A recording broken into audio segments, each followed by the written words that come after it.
જય સ્વામિનારાયણ વિદ્યાર્થી મિત્રો, મુક્તજીવન પ્રાથમિક શાળા આપનું હાર્દિક સ્વાગત કરે છે। ધોરણ 8 વિષય ગુજરાતીમાં આપણે ગયા વિડીયોમાં ગુજરાતી પાઠ 1 માં 14 સાકારનો શોધનારો એના વિશે થોડું સમજેલા। આપણે જોયેલું કે આમાં 5 પાત્રો છે, અંજન, કિન્નરી, નિખિલ રાય, ભાસ્કર રાય અને સુરેન્દ્રનાથ। અંજન અને કિન્નરી બંને ભાઈ બહેન છે। નિખિલ રાય એના પિતા છે, સુરેન્દ્રનાથ ડૉક્ટર છે અને ભાસ્કર રાય એમના પિતાના મિત્ર એટલે કે કાકા છે। આપણે જોયું શરૂઆતમાં કે અંજનના અભ્યાસખંડનું તમને વર્ણન કરે છે કે બધી વસ્તુઓ અસ્તવ્યસ્ત પડેલી છે, નોટ ચોપડી બધું આડું પડેલું છે, કપડાની ઢગલો પડેલો છે, કયા મેલા છે કયા ધોયેલા છે પછી ખબર નથી, તમને બધું આડું રૂમમાં પડેલું છે એવું દેખાય છે। 3 દ્રશ્યોની અંદર આપણો આ પાઠ વહેંચાયેલો છે। એમાં પહેલા દ્રશ્યની અંદર આપણને એવું દેખાડે છે કે અંજન 1 નંબરનો તોફાની છે અને લાલ રંગની અંદર વાદળી રંગ ભેળવવાની કોશિશ કરે છે કે બંને રંગો ભેળવવાથી કયો રંગ એને મળે છે એ જાણવા માટે મથે છે। એમાં જ શાહીનો ફળિયો ઢોળાઈ જાય છે, જેનાથી તેના આંગળા અને કપડાં બધું બગડે છે। એ સંતાડવા માટે તે હાથ પાછળ રાખીને ઊભો છે, ત્યાં તેની બેન આવે છે કિન્નરી અને પૂછે છે કે 19 સિક્કા કેટલા?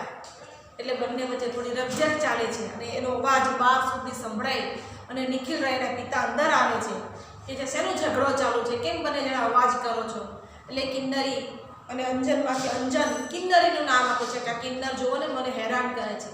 એટલે કિન્નરીને એમ કે મારા પિતા મને વળશે।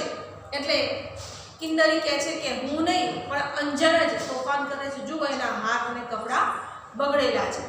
આ જોઈને નિખિલ રાય બહુ જ ખીજાય છે, ગુસ્સે થઈ જાય છે અને અંજનને વઢે છે।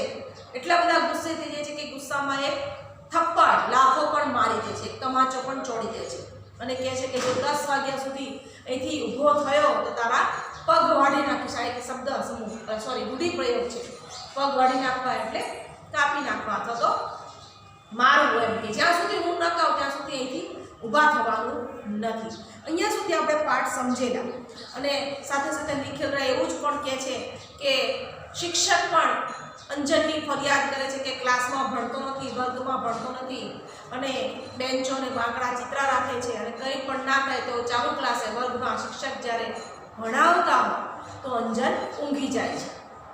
આવી ઘણી બધી ફરિયાદો માસ્તર એટલે કે શિક્ષક પણ અંજન વિશે કરતા હોય છે। એટલે આજે નિખિલ રાય બરાબર બગડ્યા છે, એનો મિજાજ બગડ્યો છે, ગુસ્સે થયા છે બરાબર। એટલામાં કિન્નરી દોડતી આવે છે અને એવું કહે છે કે બાપુ બાએ કહ્યું છે કે અંજનને મારશો નહીં। એટલે વળી પાછા નિખિલ રાય ગુસ્સે થાય છે અને એવું કહે છે કે તારી માએ એને બગાડ્યો છે ઉપરાણું તાણી તાણીને। પપ્પા જ્યારે આપણને વળતા હોય તો મમ્મી વચ્ચે બોલે ને એટલે પપ્પા ખીજાય કે તું એને ઉપરાણું તાણીશ નહીં, એમ નિખિલ રાય પણ કહે છે કે તારી માએ જ એને બગાડ્યો છે। અહીંયા સુધી આપણે પાઠ જોયેલો હતો કે ભાઈ બહુ જ ગુસ્સે થયેલા નિખિલ રાય અંજનને એક લાફો અને ફડાકો પણ મારી દે છે। અંજન પાછો વાંચવામાં લાગે છે, આમથી એમ પાના ફેરવે છે અને ધ્યાન એનું ઠપકામાં જ છે। પછી પાછું બોલે છે કે કિન્નર કહેતી હતી કે તું કાલે વીજળીના પંખાને અડબલું કરતો હતો, કોઈ દિવસ આંચકો લાગશે તો? પંખો ચાલુ હતો અને ચાલુ પંખાને અંજન અડવા જતો। આપણે ઘણી વખત એવું કરતા હોઈએ ને, વચ્ચે આંગળીઓ મૂકી આપ એટલે કિન્નરીએ કહી દીધું હશે કે પપ્પા અંજન તો પંખામાં સળી કરતો। એટલે વળી પાછા નિખિલ રાય જાય છે કે ચાલુ પંખાને હળી સળી કરવા ગયો તો આંચકો એટલે વીજળીનો કરંટ લાગશે તો એમ ખીજાય છે। તો વળી પાછી કિન્નરીને ઉપરાણું તાણે છે કે બાપુ અમને આંચકો લગી રે એટલે જરાય। આ એક સમાનાર્થી શબ્દ છે, લગી રે એટલે કે જરાય, અમને જરા પણ આંચકો લાગેલો નહોતો। નિખિલ રાય હવે તું એની વહારે થા એટલે એની મદદ કરવી। વહારે આપણે કહીએ છીએ ને માતાજી ભગવાનને પ્રાર્થના કરતા હોય છે કે આપણે વહારે આવો, વહારે એટલે મદદમાં આવવું એમ। નિખિલ રાય શું કહે છે કે હવે તું એની મદદ કર, તું એનું ઉપરાણું તાણ કે આંખો કાઢે છે અને અંજનને પાછો બોલાવે છે, નજીક બોલાવે છે અને કિન્નરી પાછી બહાર જતી રહે છે। હવે એકદમ ગુસ્સે થઈ અને નિખિલ રાય કહે છે કે જો તારે ભણવું હોય તો જ તું તું અહીંયા રહે, નહીંતર તારા મામાના ઘેર ચાલ્યો જા. ખૂબ જ ગુસ્સે થઈ જાય છે કે ભણવાનું એટલે કે તારે અહીંયા રહેવું હોય તો જ તું અહીંયા રહે, નહીંતર તારા મોસાળે ચાલ્યો જા. મોસાળ એટલે મામાનું ઘર. નહીંતર અહીંયા તારે ભણવાનું છે, ભણવાનું ને ભણવાનું છે. આ સિવાય બીજું કોઈ જ કામ તારે કરવાનું નથી. રમવા બમવાનું બધું જ બંધ. કે લાવ, તારી પાસે કેટલા રમકડા છે બધા ગાડી મને આપી દે. એની પાસે જે કંઈ હતું એ બધું નિખિલ રે કાઢી લે છે. જો કે તે મસ્તી કરી તો તને માર્યા વગર નહીં મૂકું. આવો બહુ જ ગુસ્સે તેને ખીજાય છે. આજથી બધું જ બંધ. કે લાવ, કે તારી પાસે શું છે કે પૈડું, ભમરડો, લખોટા બધું મને સોંપી દે. જો આ એક વાક્યના સવાલ જવાબમાં અથવા તો ટૂંકમાં ઉત્તરમાં પૂછે છે કે નિખિલ રાય અંજન પાસેથી કઈ કઈ વસ્તુઓ લઈ લે છે, તો પૈડું, ભમરડો, લખોટા બધુંની પાસેથી લઈ લે છે. સાયકલ ઉપર બેઠો છે તો તારી વાત જાણ્યો. જો તું સાયકલ ચલાવવા ગયો તો માર્યા વગર નહીં મૂકું, છોડીશ નહીં કે તને. એમ બહુ જ ખીજાય છે. ચાલ બધું બહાર કાઢીએ. એટલે અંજન ટેબલનું ખાનું, ટેબલની અંદર ખાનામાં બધું મૂકેલું હશે તો અંજન ટેબલનું ખાનું ખોલે છે અને અંદરથી બધી એક પછી એક વસ્તુ કાઢી અને નિખિલ રાયને એટલે કે એના પિતાને સોંપી દે છે કે લો આ બધું જ એની પાસેથી લઈ લે છે. અંજન શું લે છે? પૈડું લે છે, ભમરડો અને હમણાં વાંધોની પેલી ઝાડ હોય ને, ઝાડ બધું જ એના પપ્પાને સોંપી દે છે. હવે લખોટા આપતો નથી. લખોટી બધા પેલા કે ને રમવા માટે લખોટી હોય ને એ લખોટી આપતો નથી. એટલે નિખિલ રે પાછા ગુસ્સે થાય છે કે લખોટી ક્યાંય ગઈ, કે બધી કે લખોટા ક્યાંય ગયા, કે કોઈ ને આપી દીધા કે શું દાનવીર થઈને કે દયા કરીને બધાને વેચી દીધા, કે કોઈ મોટા ભાગીને કોઈને દઈ દીધા, મોટા માણસ થઈને કે બધાને આપી દીધા. બીજું શું છે કે ચલ ખોલ કે લાઈ કે બધું કે જેટલું હોય એટલું બધું મને આપી દે, કશું રમવાનું નથી. અને નિખિલભાઈ પોતે ખાનું ખોલી અને તપાસે છે અને અંદરથી બધું જ કાઢે છે ખાનામાંથી. તો ખાનામાંથી થોડી ખીલ્લી અને નાની હથોડી પણ નીકળે છે. તો વળી પાછા નિખિલભાઈ ગુસ્સે થાય છે, તારે ખીલ્લી ને હથોડીનું શું કામ પડ્યું હતું? તો તું લઈને બેઠો તો ખાનામાં મૂકી રાખી છે. આનું તારે શું કામ પડ્યું હતું? કે એકાદ ખીલ્લી તારા મગજમાં પણ ખોળ કે એટલે તારું મગજ ચસકી જાય ને. એટલા બધા ગુસ્સે થયા છે આજે નિખિલભાઈના પિતા કે એને વડીને અડધો કરી નાખ્યો કે એકાદી ખીલ્લી તારા મગજમાં પણ ખોળ એટલે કે તારું મગજ ક્યાંય આડું અવળું જાય નહીં, ચોટી રહે એક જ જગ્યાએ. બિચારો અંજન કંઈ બોલતો નથી એટલે કે છે કે મોઢામાં મગ ભર્યા છે કે કેમ બોલતો નથી? શું કરવા લીધી હતી ખીલ્લી અને હથોડી? જવાબ આપ. એટલે અંજન બીતા બોલે છે ડરતા કે આ ખુરશીના પાયા થોડા હલી ગયા હતા એટલે એને ફિટ કરવા માટે અથવા તો એને હલે નહીં એટલે ખીલ્લી મારવા માટે અંજને હથોડી અને ખીલ્લી લીધેલી. એટલે વળી પાછા નિખિલભાઈ ગુસ્સે થયા. શું કહે છે? તે તું સમા કરવાનો હતો કે તો કોઈ સુથારના ઘરે જન્મ લેવો હતો ને, અહીંયા શું કરવા આવ્યો? વળી પાછા ખીજાય છે નિખિલભાઈ. આવો દોઢ ડાયો તું ક્યાં સુધી રહીશ? મારે તો તારા નામનો કેટલો કકડાટ કરવાનો રોજે. એટલા બધા ગુસ્સે થયા છે કે અંજનને આજે બરાબરનો વારો લઈ લીધો. અંજન રડવા માંડે છે, એની આંખમાંથી આંસુ નીકળવા માંડે છે. ત્યાં પેલી કિન્નરી પાછી ડરતા બીતા રૂમમાં આવે છે કે ક્યાંક અંજનને લીધે મને પણ વઢ પડે નહીં. એટલે અંજનને બચાવવા માટે કિન્નરી પાછી ડરતા રૂમમાં આવે છે અને કિન્નરી શું કહે છે કે અંજન ચાલ માં બોલાવે છે. એની મમ્મીએ અંજનને બોલાવી લીધો. કેમ? જ્યાં સુધી વળી પાછો નિખિલભાઈની સામે હશે ત્યાં સુધી નિખિલા એને વઢ જ કરશે, એના પપ્પાને વઢ જ કરે છે. એટલે એની મમ્મીએ અંજનને પોતાની પાસે બોલાવી લીધો. એટલે કિન્નરી આવીને શું કહે છે કે મમ્મી અંજન ચલ તને બા બોલાવે છે. નિખિલભાઈ જા સોડવા સત્તા કિન્નરી અંજનને ખેંચીને લઈને જતી રહે છે. જા કે હવે તારી માના ખોળામાં જઈને સંતાઈ જા એમ કહીને નિખિલભાઈ પાછા ગુસ્સે થાય છે. કિન્નરી અંજનને ખેંચીને લઈને જતી રહે છે. જતા બાળકોના ભવિષ્ય એમની માતા જ રગદોળે છે. પ્રભુ આવું નિખિલભાઈ બોલે છે. આ તમને એક વાક્યના સવાલમાં અથવા તો વિકલ્પમાં પૂછે છે કે બાળકોના ભવિષ્ય કોણ રગદોળે છે? તો એમની માતા. અહીંયા તમારું પહેલું દ્રશ્ય પૂરું થઈ જાય છે. કિન્નરી અંજનને લઈને જતી રહે છે. પહેલો ભાગ પૂરો. હવે બીજું દ્રશ્ય ચાલુ થાય છે. બીજા દ્રશ્યમાં શું દેખાય છે? તો બીજા દ્રશ્યમાં સીધું એવું જ બતાવે છે કે અંજન ખૂબ બીમાર પડી ગયો છે અને પથારીમાં પડ્યો છે. એનો ચહેરો એકદમ પીળો પડી ગયો છે. એના મોઢા ઉપરનું તેજ સાવ જતું રહ્યું છે, કશું જ બોલતો નથી અને સૂઈ રહેલો છે. ઈસ ઉપર કિન્નરી બેઠી છે. ઈસ એટલે ખાટલો. જણજી ઘણાના ઘરમાં હશે, ખાટલાની ચાર બાજુ જે ચાર લાંબા લાકડા જેવા હોય એને ઈસ કહેવાય. તો એ ઈસ ઉપર કિન્નરી બેઠી છે અને એના માથા ઉપર પોતાનો હાથ ફેરવતા ફેરવતા તાકી તાકી અંજનને જોઈ રહી છે. અંજનમાં બિલકુલ તાકાત નથી, એકદમ અશક્તિ આવી ગઈ છે, તાવ આવ્યો છે, કશું જ એના મોઢા ઉપર નૂર એટલે કે તેજ નથી, એ બોલતો નથી, ચાલતો નથી, ખાતો નથી, પીતો નથી, સાવ સુનમૂન થઈ ગયો અંજન. કિન્નરી પંપાળતી પંપાળતી પૂછે છે કે અંજુ તારે કંઈ જોઈએ છે? અંજન બહુ બીમાર છે, પથારીમાંથી હલી પણ શકતો નથી, ઉઠી પણ શકતો નથી, એટલે બધું બીમાર થઈ ગયો. એટલે અંજુ કિન્નરી અંજનને પૂછે છે કે અંજુ તારે કંઈ જોઈએ છે?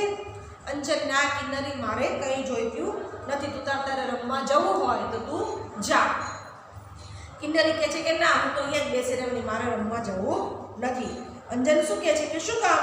હું માનતો છું, એમાં તારે કેમ રમવા નથી જવું? તું જા રમવા, હું સૂતો છું. પણ અંજન શું કહે છે કે ના ભાઈ, હું કયા મોઢે રમું? મારા લીધે એટલે કે મારા વાકે તું માંદો પડ્યો. જો મેં બૂમાબૂમ ના કરી હોત તો પપ્પા રૂમમાં કે ઓરડામાં આવ્યા ના હોત અને એમને કશી જ ખબર પડત નહીં. આ તો મેં કકડાટ કર્યો એટલે પપ્પા સાંભળી ગયા અને રૂમમાં આવ્યા, એટલે કે મારા લીધે, મારા વાકે તું બીમાર પડ્યો એવું કિન્નરી માને છે કે મારા લીધે તને વઢ પડી. તો અંજન શું કહે છે કે તારા વાકે? ના, કે હું તો તડકામાં બહુ કૂદ્યો ને બહુ રમ્યો ને તડકામાં, એટલે હું બીમાર પડી ગયો, એટલે મને તાવ આવ્યો. કે તારી કોઈ આમાં વાક કે તારી કોઈ આમાં ભૂલ નથી. કિન્નરી શું કહે છે? ના, કે આજે જ સવારે બાપુને કહેતી હતી કે તેમણે જ તને માંદો પાડ્યો છે. પહેલે દિવસે બાપુ તને બહુ ધખ્યા એટલે વઢ્યા. આપણે તળપદો શબ્દ છે ધખ્યા, ગામડામાં બહુ બોલે, ધખ્યા એટલે વઢ્યા, બોલ્યા એમ. તો શું કહે છે? આજે સવારે જ મમ્મી પપ્પાને એટલે કે બાપુજીને કહેતી હતી કે તે દિવસે તમે એને બહુ ધખ્યા એટલે કે વઢ્યા, એટલે જ અંજન માંદો પડી ગયો છે. એટલે જ અંજનને આ બીમારી આવી છે કે બિચારો ડરી ગયો, એટલો બધો ડરી ગયો કે બીમાર પડી ગયો, એને લીધે તાવ આવી ગયો. એમ કરી અને કિન્નરી અંજનના માથે હાથ ફેરવે છે.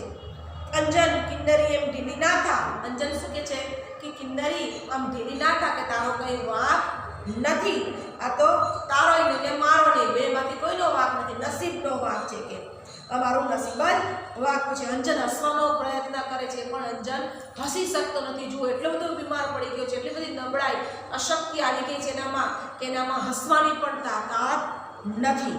એના હાથમાં, એના મોઢા ઉપર કોઈ ઉમંગ, કોઈ ઉત્સાહ, કંઈ આનંદ નથી.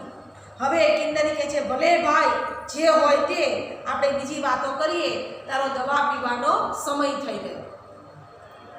કિન્નરી કેટલી ડાહી છે, જુઓ, પોતાના ભાઈનું કેટલું બધું ધ્યાન રાખે છે. આપણે બીમાર હોય તો આપણા ભાઈબંધ પણ આપણું ધ્યાન રાખે છે ને, એમ કિન્નરી એના ભાઈનું એટલું ધ્યાન રાખે છે, એની બાજુમાંથી ખસતી નથી. શું કહે છે? આ બધી વાતો છોડ, હવે આપણે આવી વાતો નથી કરવી, તારો દવા પીવાનો સમય થઈ ગયો છે. કે તું દવા પી લઈશ ને અંજુ? કે એની બેન કિન્નરી પૂછે છે કે તું દવા પી લઈશ ને? તો અંજન કહે છે ના, નથી પીવી. કેમ? બહુ કડવી લાગે છે. દવા કેવી હોય? કડવી હોય ને કે મીઠી હોય, ગળી હોય? દવાનો સ્વાદ હંમેશા કડવો હોય. તો અંજન ના પાડે છે કે ના, મારે દવા નથી પીવી, બહુ કડવી લાગે છે. કે હું પીવું છું ને એટલે મને આંખમાં અંધારા આવવા લાગે છે, કે મારે દવા પીવી જ નથી. કે પણ કે કિન્નરી શું કહે છે કે પણ દવા પીધા વગર થોડી ચાલે, તું ઉઠીશ કેવી રીતે સાજો થઈશ? કે વળી પાછો અંજન કશું જવાબ નથી આપતો અને કંઈક વિચાર કરે છે. એટલામાં નિખિલરાય શું કહે છે? નિખિલરાય અને ડૉક્ટર સુરેન્દ્રનાથ, મેં આપણે કીધું ને, આપણે વાત કરીને 5 પાત્રો છે, એમાંનું આ ચોથું પાત્ર સુરેન્દ્રનાથ ડૉક્ટર છે. એ બંને જણ રૂમમાં પ્રવેશે છે. શું કહે છે? ડૉક્ટર સાહેબ, નિખિલરાય બોલે છે. એના પિતા વાત કરે છે કે ડૉક્ટર સાહેબ, 1 અઠવાડિયામાં તો મારો છોકરો લાશ જેવો થઈ ગયો. લાશ એટલે સુનમૂન પડ્યા રહે, નહીં બોલવું, નહીં ચાલવું, નહીં હસવું, નહીં રમવું, નહીં ખાવું, નહીં પીવું, કશું જ નહીં, બસ પડ્યા જ રહે. તો શું કહે છે કે 1 અઠવાડિયામાં તો મારો છોકરો સાવ લાશ જેવો થઈ ગયો. બરાબર થઈ જાય એવું કંઈક કરો, કે તાવ તો ઉતરતો જ નથી. નિખિલરાયના ડૉક્ટરના ભાઈબંધને ડૉક્ટરને કહે છે એનો તાવ ઉતરતો જ નથી, કે અઠવાડિયાથી આમને એમ પડ્યો છે, કે કંઈક જલ્દી સાજો થઈ જાય એવું કંઈક કરો, બીજી કંઈક સારી દવા લખી આપો. નિખિલરાય ડૉક્ટરને કહે છે. અને જ્યારે તાવ ચડે ઉતરે ત્યારે હું તમને ચિઠ્ઠી મોકલતો હતો, પણ આજે ઘરમાંથી બધા હઠ કરીને તમને બોલાવવા માટે જ મોકલ્યા છે. તમે કંઈક એવું કરો કે જેથી જલ્દી ઊભો થઈ જાય, જલ્દી સાજો થઈ જાય, એનામાં તાકાત આવી જાય, ખાતો પીતો થઈ જાય, પહેલાં જેવો રસ્તો રમતો થઈ જાય. સુરેન્દ્રનાથ કે શું કહે છે, સારું કર્યું તમે આળસમાં સમય કાઢ્યા વગર મને ઘેર બોલાવી લીધો, નહીંતર તો કે આમાં તો ઘણી વખત એટલા બધા રોગ અને બીમાર વધી જાય કે માણસ હાથમાંથી જતું રહે, એટલે કે મામલો એટલો બધો ખરાબ થઈ જાય કે પરિસ્થિતિ અમારા હાથમાં પણ શક્ય રહે નહીં, અમે પણ પરિસ્થિતિને સુધારી શકીએ નહીં. પરિસ્થિતિ એટલે કે કન્ડિશન એટલી બધી ખરાબ થઈ જાય પછી ડૉક્ટર પણ શું કરી શકે? ડૉક્ટરને હાથમાં હોય એટલો વિચારો કરી શકે, દવા આપે, ઇન્જેક્શન આપે, એનાથી બનતા બધા પ્રયત્નો કરે, પણ છતાં પણ ઈશ્વરના હાથમાં જીવન અને મૃત્યુ છે. આપણે બધા જાણીએ છીએ કે જન્મ અને મરણ કોના હાથમાં છે? ભગવાનના હાથમાં. ભગવાન ચાહે તો આપણને જીવાડી શકે, ના ચાહે તો આપણને થોડીક વારમાં જ ઉપર પહોંચાડી દે, મૃત્યુ પણ થઈ શકે. ભયંકર એક્સિડન્ટ થયો હોય પણ જો આપણું આયુષ્ય, આપણું જીવન, આપણી જિંદગી હોય, આપણા જીવનનું લખેલું હોય તો આપણે બચી જઈએ. અને ઘણા નાના અમથા એક્સિડન્ટમાં સ્લીપ થઈ ગયા હોય અથવા તો નાનકડો ફટકાઈ ગયા હોય, છતાં પણ રસ્તા પર પડી ગયા હોય તો માથું ફટકાય તો ત્યાં માણસ ઓન ધ સ્પોટ મરી જાય રસ્તા ઉપર. આપણે જોઈએ છીએ કે ઘણીવાર એવા બનાવો બને છે કે ઘણી વખત નાનો અમથો અકસ્માત પણ લોકોનો જીવ લઈ લે છે.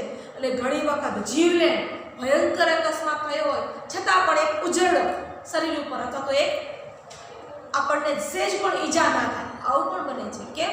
તો કે જીવન અને મૃત્યુ બંને ભગવાનના હાથમાં છે, આપણા હાથમાં નથી. એમ ડૉક્ટર પણ કશું ના કરી શકે. એટલે સુરેન્દ્રનાથ કહે છે કે સારું તો તમે મને વહેલો બોલાવી લીધો, જો પરિસ્થિતિ વધારે બગડી જાય તો અમે પણ કંઈ કરી શકીએ નહીં.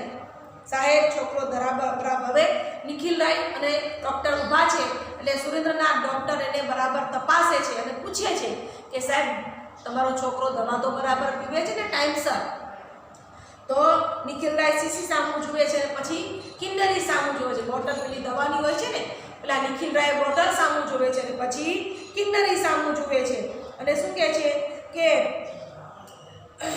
અંજન દવા બરાબર ગટગટાવી જાય છે, પણ મોં બગાડીને કિન્નરી જવાબ આપે છે કે મોં તો બગાડે છે, ક્યારેક કડવી લાગે છે, પણ દવા તો બરાબર ટાઈમસર પી લે છે. શું કહે છે? દવા પીવી નહીં ને તબિયત સુધારવી એ કદી બનતું હશે? હરી ભજીયા વિના વૈકુંઠ મળતું હશે?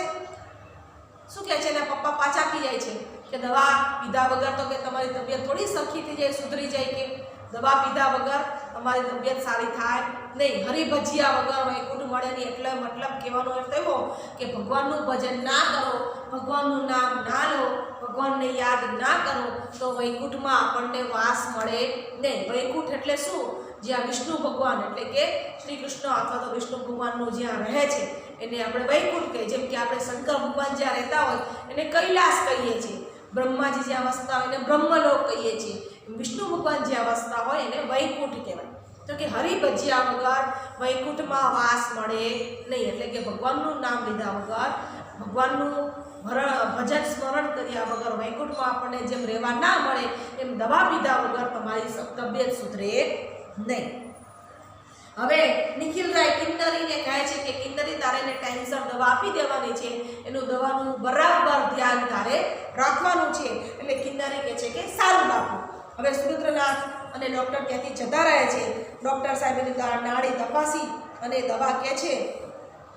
સંજન શું કહે છે કે બંને જાય છે એટલે અંજન કહે છે કે આ દવા તો હવે હું ઢોળી જ નાખવાનો છું, મારે દવા પીવી નથી. એટલે કિન્નરી કહે છે કે એવું તો કંઈ કરાતું હશે કે? એટલામાં જ એની મમ્મી ત્યાં આવે છે અને બૂમ પાડે છે કે કિન્નર.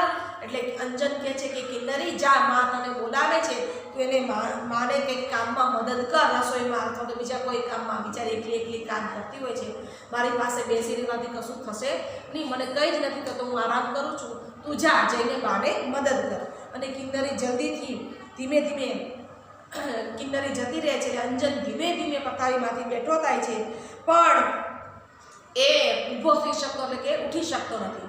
અને પછી અંદરથી દુઃખ વ્યક્ત કરે છે અંજન કે મારા લીધે હું બીમાર છું એટલે મા પણ કંઈ બોલતી નથી અને કિન્નરી પણ રમવા જતી નથી, હસતી બોલતી નથી. એની બેન પણ સાવ ઉદાસ થઈ ગઈ છે.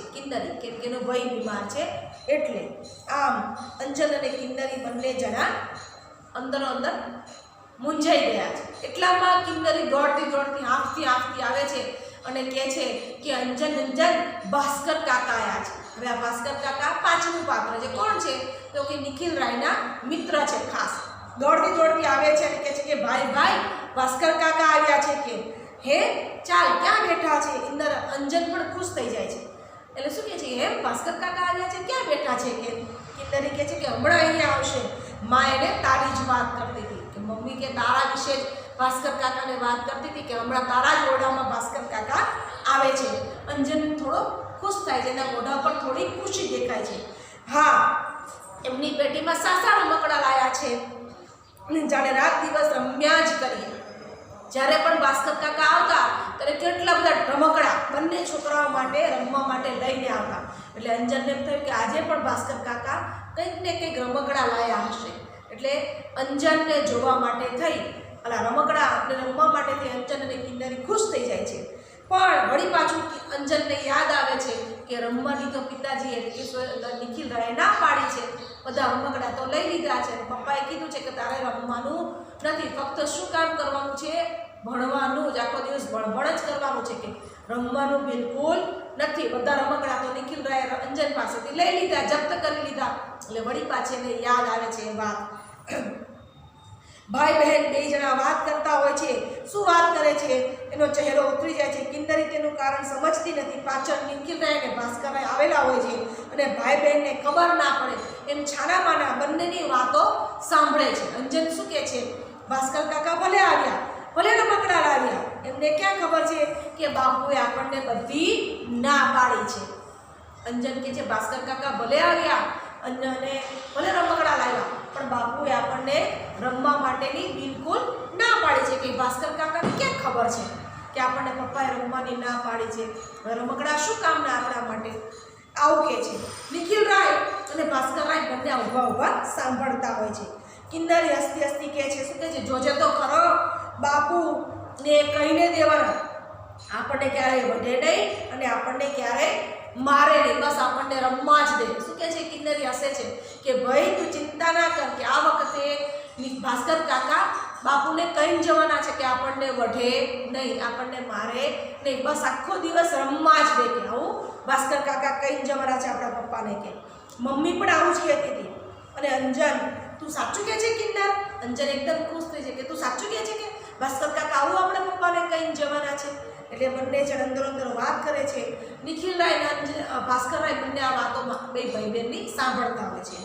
ભાસ્કર રાય શું કહે છે? જોઈને નિખિલભાઈ કે એટલામાં અંજન એટલો ખુશ મિજાજમાં આવી ગયો અને તમારી બીકનો તાવ હતો.